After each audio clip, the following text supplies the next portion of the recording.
महाराष्ट्र कांग्रेस रे हटचमट दल विरोधी कार्य अभियोग रे कांग्रेस रु सस्पेंड हेले वरिष्ठ नेता संजय निरुपम। यासह लोकसभा निर्वाचन ने तारका प्रचारक तालिकारु तांको नामक मध्य बाद दिया जाइछि।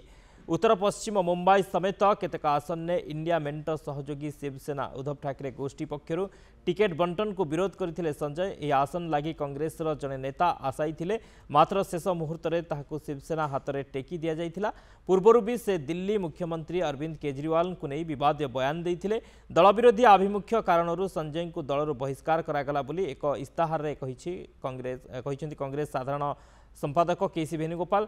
संजय विवादीय टिप्पणी कारणरू तांको विरोध में दल पदक्षेप नेला बोली कहिसंती पीसीसी सभापति नाना पाटोल। उत्तर पश्चिम मुंबई शिवसेना वर्तमान सांसद अमोल कार्तिकार प्रार्थी हेबा परे बढ़िथिला विवाद। कोविड महामारी बेले खिचड़ी स्काम रे कीर्तिकार सामिल थिले अभियोग होइछि। तबे सेपटे संजय कहिसंती जे तांको सस्पेंड करा जाय नाही, बरं से निजे आडू इस्तीफा देइछंती।